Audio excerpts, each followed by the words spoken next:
बंदी छोड़ सतगुरु रामपाल जी महाराज जी की जय हो। सतसाई भगत जी, आप जी ने बताया कि आपकी उम्र 20 से 25 वर्ष के बीच है। आप जी ने परम पूज्य सतगुरु रामपाल जी महाराज जी से नाम दीक्षा ली हुई है, भक्ति आप कर रहे हैं। समस्या आपने बताई कि आपका एक लड़की से प्रेम प्रसंग है, रोजाना आप जी उससे बातचीत करते हैं और आपने कहा कि क्या सतगुरु रामपाल जी महाराज जी की भक्ति करते करते उस लड़की से मेरा बात करना क्या उचित है, क्या सही है, क्या मैं कहीं कोई गलती तो नहीं कर रहा हूं। देखिए भगत जी, परम पूज्य सतगुरु रामपाल जी महाराज जी की जो भक्ति है वो ज्ञान आधार की भक्ति है, और जब तक हम इस भक्ति मार्ग में परमात्मा के सत्संगों को सुनकर, उनके वचनों को सुनकर ज्ञान को आधार नहीं बनाएंगे, तब तक हम इस भक्ति मार्ग पे सफल नहीं हो सकते। ये बातें बार बार अपने वचनों में परम पूज्य सतगुरु रामपाल जी महाराज जी भी बताते हैं, और दास भी निमित्त बनकर यही सारे संदेश से भगत समाज को देता है कि भाई जब तक हम अपने सतगुरुदेव जी के वचनों पे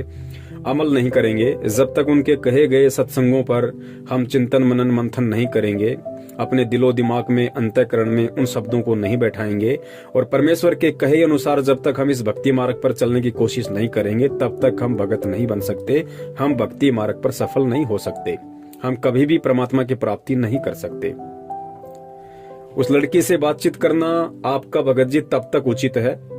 यदि आपको लगता है कि आपकी उस लड़की से शादी हो सकती है, तो ही आप उस लड़की से बातचीत जारी रखिए। और यदि आपको लगता है अपने परिवार वालों की सोच के अनुसार, जैसा भी आपका समाज आप लोगों को अलाउ करता है उसके अकॉर्डिंग, यदि आपको लगता है कि वो लड़की ना ही मेरे समाज की है ना ही मेरी जाति की है और उस लड़की से मेरी शादी नहीं हो सकती, क्योंकि इस बात को आपसे ज्यादा और कोई नहीं जान सकता। आप उस लड़की के संपर्क में हैं, आप अच्छे से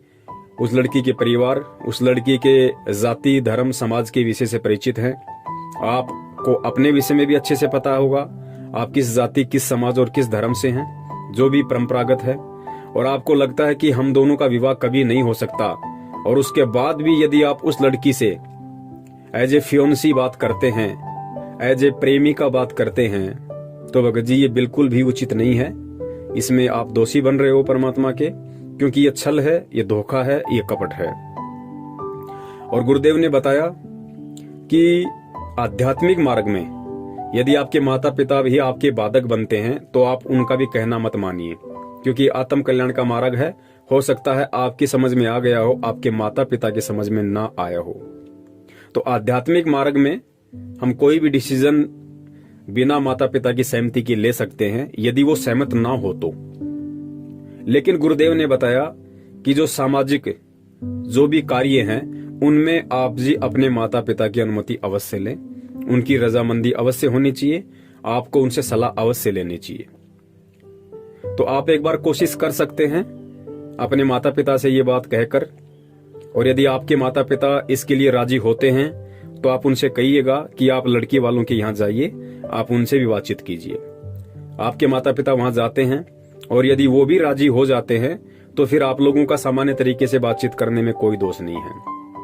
और यदि लड़की वाले राजी ना हो या आपके परिवार वाले राजी ना हो,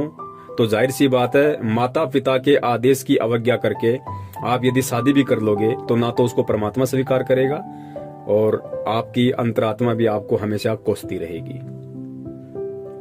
तो ऐसी स्थिति में फिर आपको उस लड़की से बातचीत करना बिल्कुल बंद कर देना चाहिए, और आपको उस लड़की को समझा देना चाहिए कि देखिए आपकी और हमारी शादी नहीं हो सकती है, और जब शादी ही नहीं हो सकती है तो फिर आपका और मेरा इस तरीके से बातचीत करना एक तरीके से गलत है,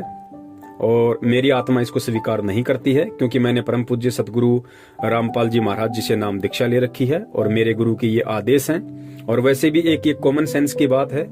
यदि आपकी और मेरी शादी हो ही नहीं सकती तो आपके और मेरे बीच में यदि बातचीत होती है तो उस रिश्ते को परमात्मा भी मंजूर नहीं करेगा। तो आप उस लड़की से बात करके आप उसको समझा सकते हैं। लड़की अगर समझदार होगी तो समझ जाएगी, अगर लड़की नहीं मानती है, नहीं समझती है, फिर भी यदि आपसे वो बातचीत करती है तो भगत जी ध्यान रखना, जब भी उसका फोन आए आप उसको बहन कह के बोलना कि सत्साई बहन जी बोलिए, दास आपकी क्या हेल्प कर सकता है, दास के लिए क्या आदेश है। इस तरीके से जब भी उसका फोन आए बात बात में आप बिल्कुल सामान्य तरीके से बात कीजिए। जैसे आप एक बहन से बात कर रहे हैं, बार बार उसको बहन शब्द से आप संबोधित कीजिए।